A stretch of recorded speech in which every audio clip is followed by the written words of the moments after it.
2025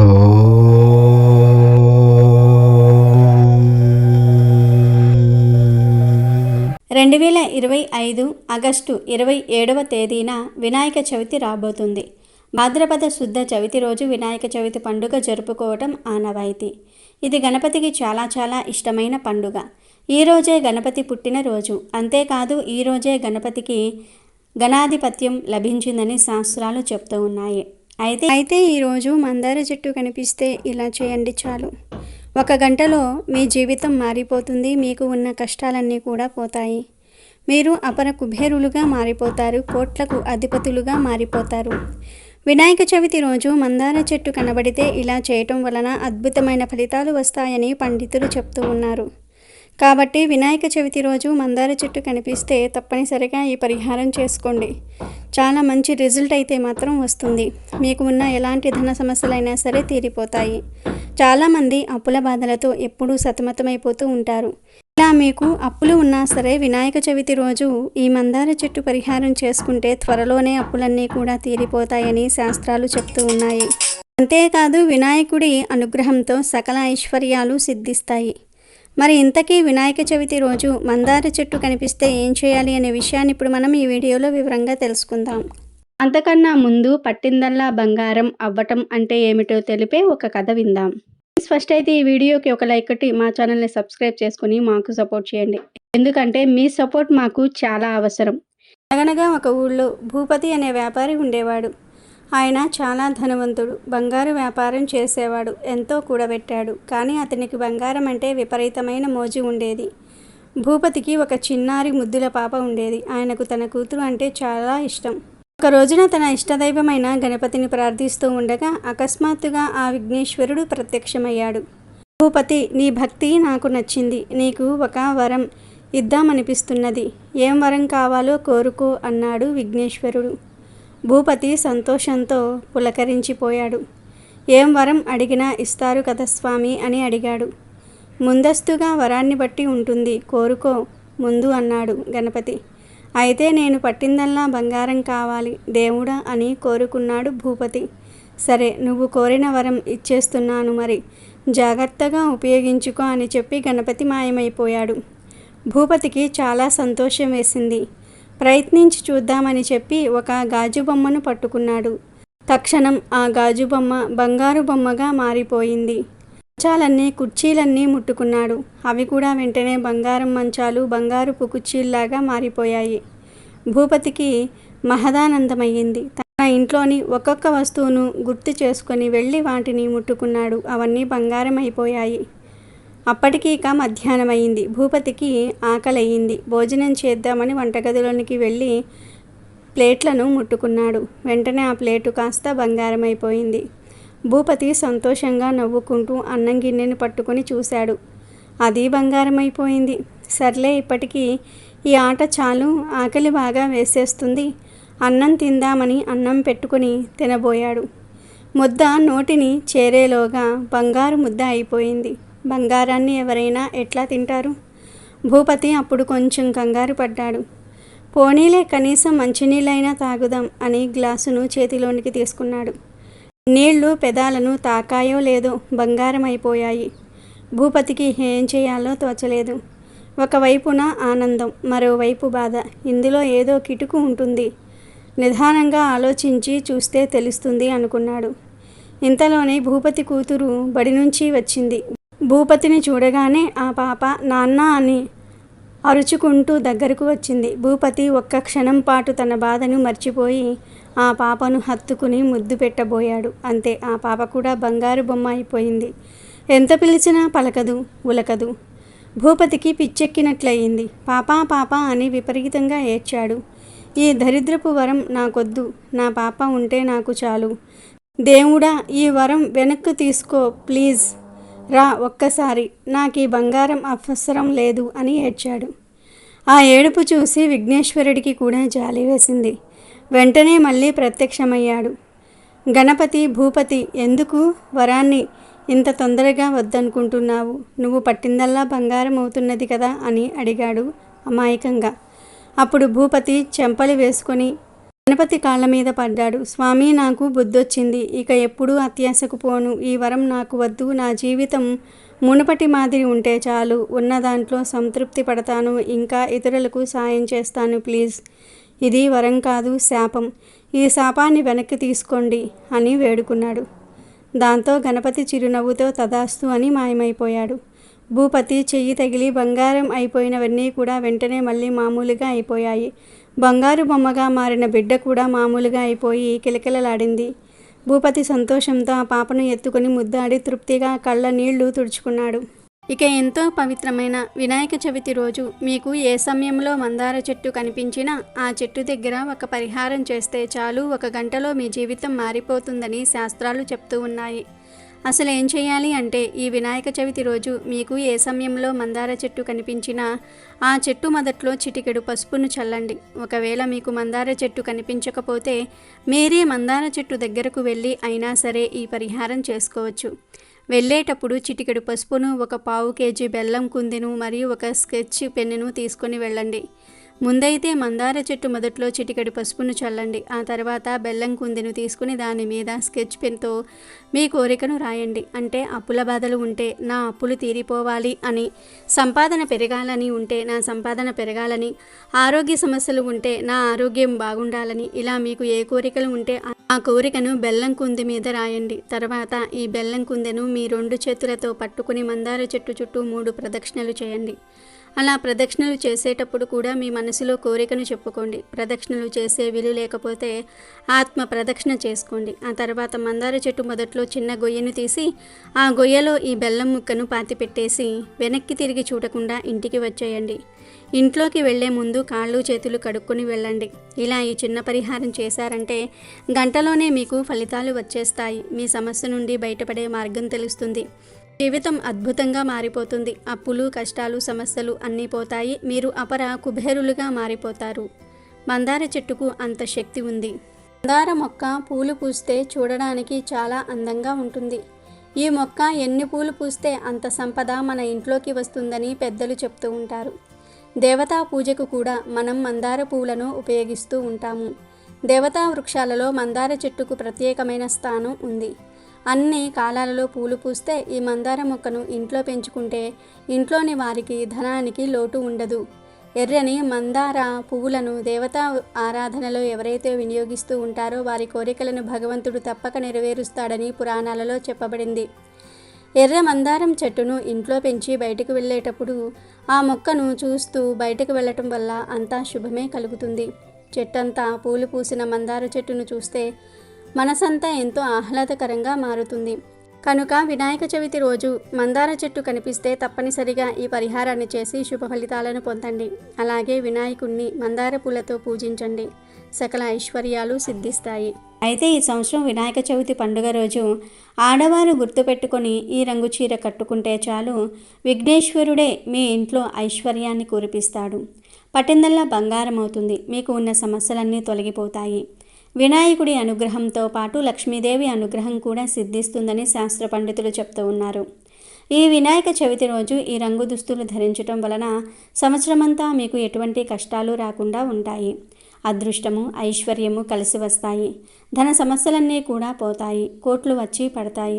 విఘ్నేశ్వరుడి అనుగ్రహంతో వచ్చే సంవత్సరం వినాయక చవితి వరకు మీకు ఎటువంటి లోటు అనేది రాదు.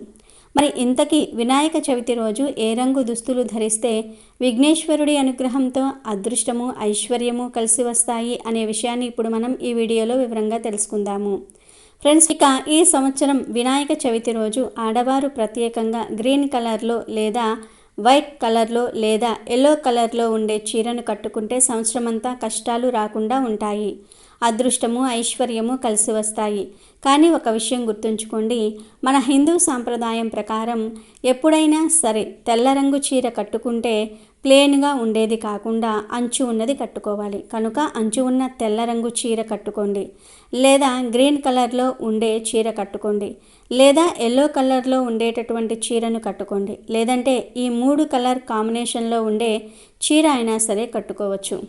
చీర అనే కాదు, డ్రెస్ వేసుకునేవారు కూడా ఈ రంగులో ఉండే డ్రెస్సులు వేసుకుంటే వినాయకుడి అనుగ్రహం కలుగుతుంది. కేవలం స్త్రీలనే కాదు, మగవారు, పిల్లలు, పెద్దవారు అందరూ కూడా వినాయక చవితి రోజు వైట్ లేదా గ్రీన్ లేదా ఎల్లో కలర్లో ఉండే దుస్తులు ధరించినట్లయితే సంవత్సరమంతా కూడా మీకు మంచిగా ఉంటుంది. చాలా బాగా కలిసి వస్తుంది. విఘ్నేశ్వరుడే మీ ఇంట ఐశ్వర్య వర్షాన్ని కురిపిస్తాడు. అదృష్టం, ఐశ్వర్యం కలిసి వస్తాయి. పట్టిందల్లా బంగారం అవుతుంది. వినాయకుడి అనుగ్రహంతో పాటు లక్ష్మీదేవి అనుగ్రహం కూడా లభిస్తుంది. కనుక అందరూ కూడా గుర్తుంచుకొని వినాయక చవితి రోజు వైట్ లేదా గ్రీన్ లేదా ఈ ఎల్లో కలర్లో ఉండే దుస్తులు ధరించి సకల ఐశ్వర్యాలను పొంది సంతోషంగా జీవించండి. రంగులు కేవలం కంటికి కనిపించే దృశ్యాలు కావు. అవి విశ్వం యొక్క నిశ్శబ్ద భాష మరియు శక్తి స్వరూపాలు. ఈ అద్భుతమైన శక్తులను ఉపయోగించి మనసు, శరీరము మరియు ఆత్మకు స్వస్థత చేకూర్చవచ్చు. ప్రైన రంగులను మన దుస్తులు, ఆహారం మరియు పరిసరాలలో చేర్చుకోవటం ద్వారా మనం మన జీవితంలోనికి ఆరోగ్యాన్ని, ఆనందాన్ని, మానసిక స్పష్టతను మరియు సామరస్యాన్ని ఆహ్వానించవచ్చు. కలర్ థెరపీ అనేది ప్రకృతి మనకు అందించిన ఒక అద్భుతమైన వర్ణమయమైన వరం. కనుక కొన్ని ప్రత్యేకమైన రోజులలో, పర్వదినాలలో ప్రత్యేకమైన రంగుల్లో ఉండే దుస్తులు ధరించాలి. అలా ధరించటం వలన మన గ్రహస్థితులు మెరుగుపడతాయి. ఆయా దేవుళ్ళ అనుగ్రహం కూడా లభిస్తుంది. కాబట్టి ప్రతి ఒక్కరూ ఈ వినాయక చవితి రోజు ఇప్పుడు మనం చెప్పుకున్న రంగుల్లో ఉండే దుస్తులను ధరించండి. మీకంతా మంచే జరుగుతుంది. సకల దేవతలకు అధిపతి వినాయకుడు. వినాయకుడు లేనిదే ఏ శుభకార్యమూ జరగదు. అన్ని అడ్డంకులు తొలగించే విఘ్నరాజు అయినటువంటి వినాయకుడికి ఎంతో ఇష్టమైన రోజు వినాయక చవితి. ఈ వినాయక చవితి రోజు మనం అందరం కూడా మట్టి వినాయకుడిని ఇంటికి తీసుకొని వచ్చి 9 రోజులు నిష్ఠగా పూజలు చేస్తాము. వినాయక చవితి పూజలో కూడా ఎంతో వైద్య రహస్యాలు దాగి ఉన్నాయి.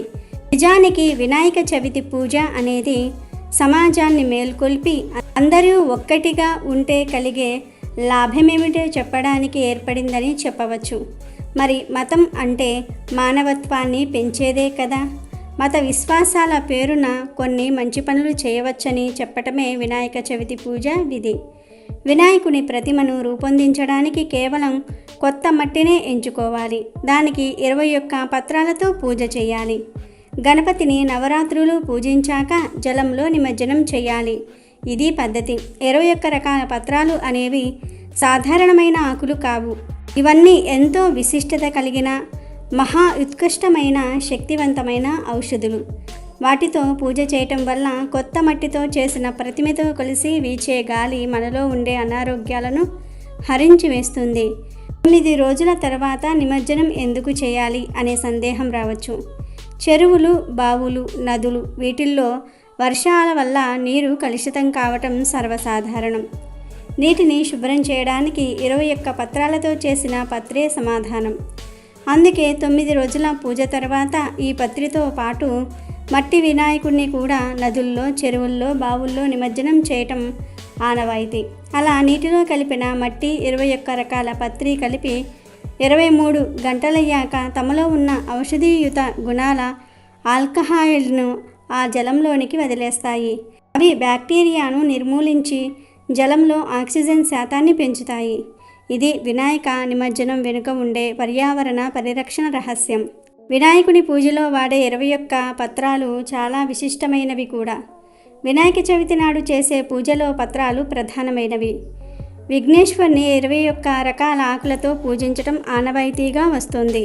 వినాయక చవితి రోజు వినాయకుడికి ఎంతో ఇష్టమైన గరికను సమర్పించాలి. 21 పత్రాలు దొరకని వారు ఒక గరికను వినాయకుడికి వినాయక చవితి నాడు సమర్పిస్తే చాలు, మీకు సర్వసంపదలు చేకూరతాయని పండితులు చెప్తూ ఉన్నారు.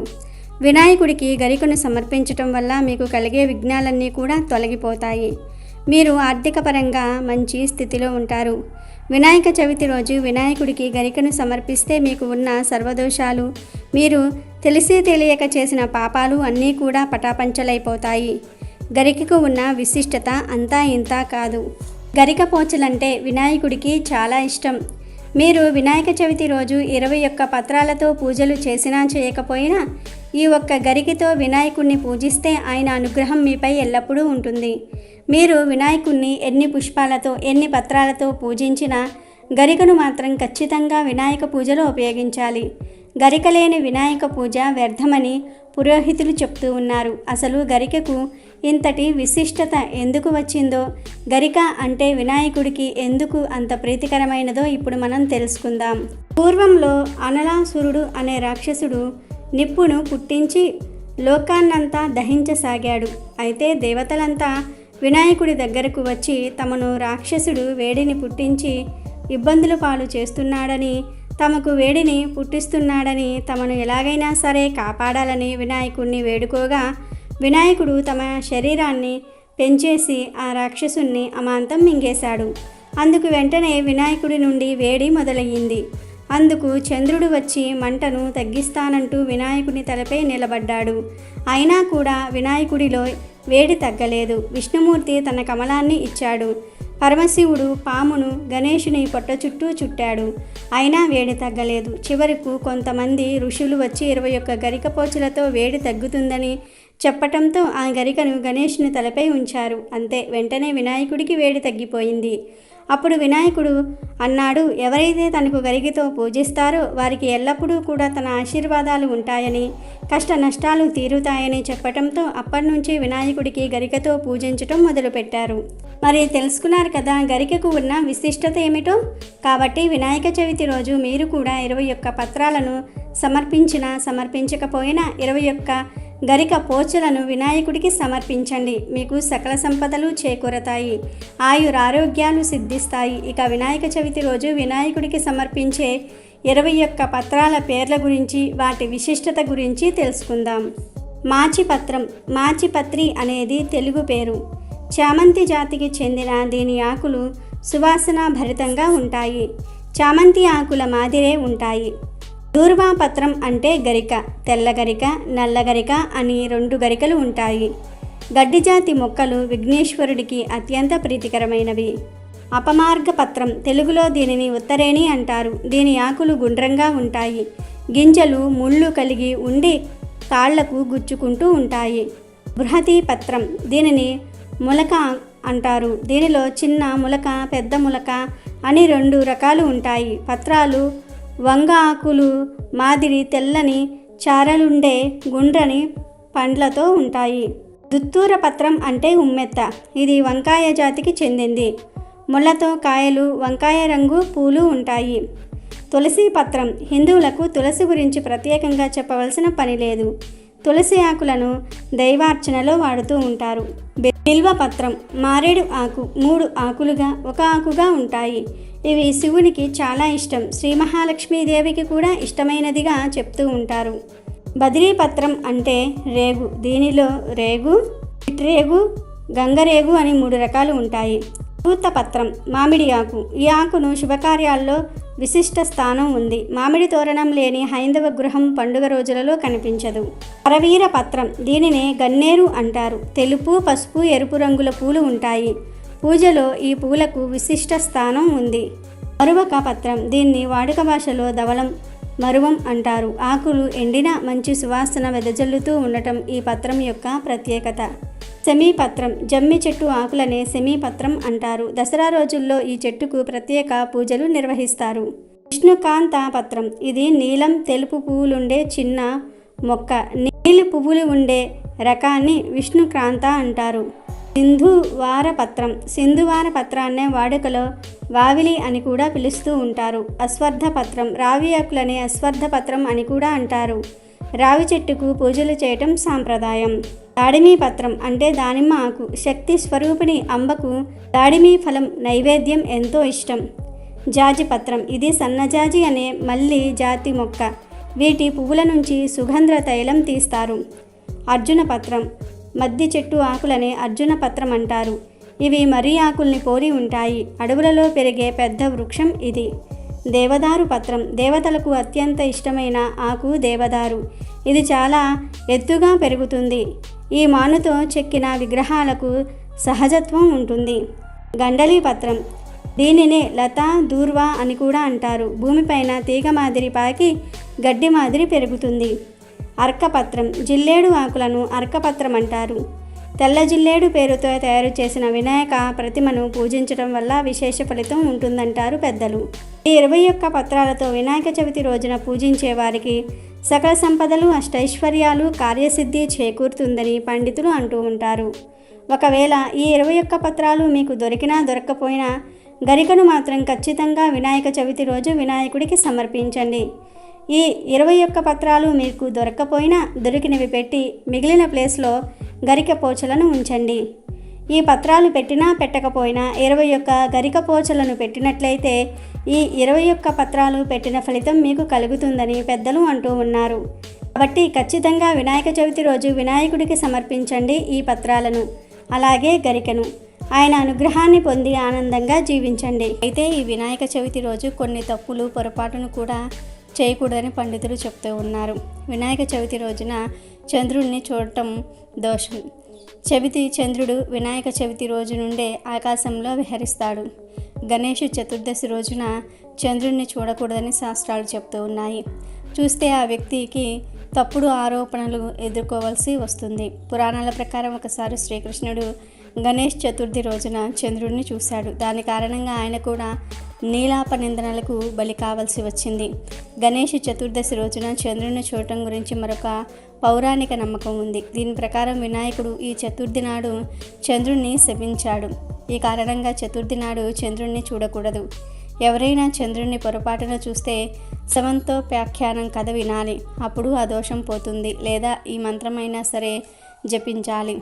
సింహ ప్రసేన మవదీత్ సింహో జాంబవతాహతః సుకుమార కమారోధి స్తవ శేషః సమంతః.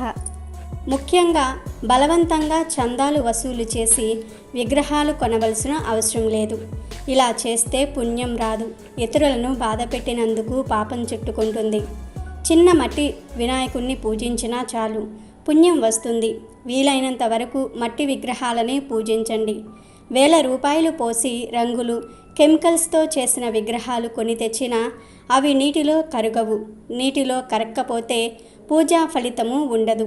పైగా పర్యావరణానికి ఎంతో హాని.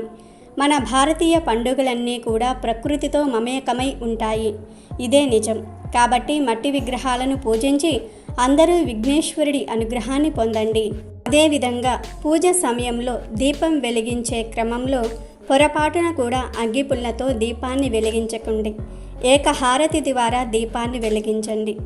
ఈ దీపాన్ని కూడా జిల్లేడు ఒత్తులతో వెలిగించినట్లయితే ఆ విఘ్నేశ్వరుడి యొక్క అనుగ్రహం తప్పకుండా కలుగుతుంది.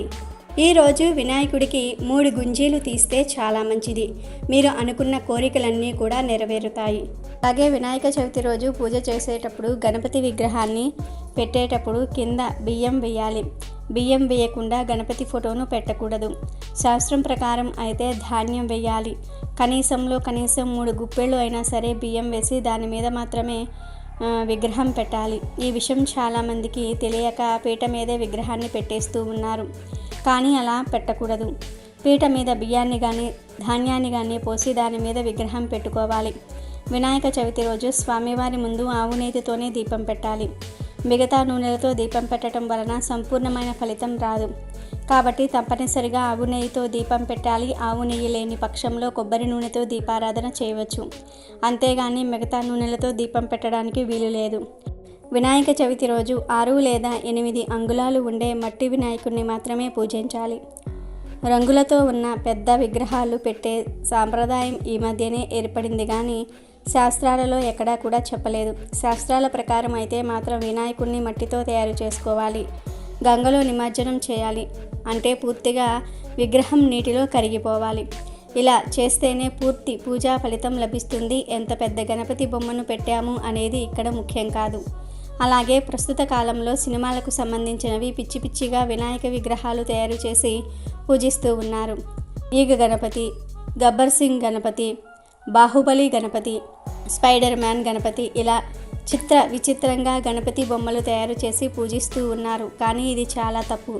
వినాయక సహస్రనామాలతో 1000 రకాలు చెప్పబడ్డాయి. ఆ 1000 రకాల వినాయక ప్రతిమలు ఎంతో భక్తి పారవస్యాన్ని కలుగజేస్తాయి. ఇలాంటి వినాయక విగ్రహాన్ని మాత్రమే పూజించాలి కానీ మీకు నచ్చినట్లుగా వినాయక విగ్రహాలు తయారు చేసి పూజలు చేయకూడదు. అలాగే గణపతి మండపాల దగ్గర భక్తి పాటలు భజనలు పెట్టాలి, అంతేగాని సినిమా పాటలు బూతు పాటలు పెట్టకండి, అది మహాపాపం. వీలైతే భజనలు చేయండి, భక్తి పాటలు పెట్టండి, వినండి, లేదంటే ఏమీ చేయకుండా ఉండండి.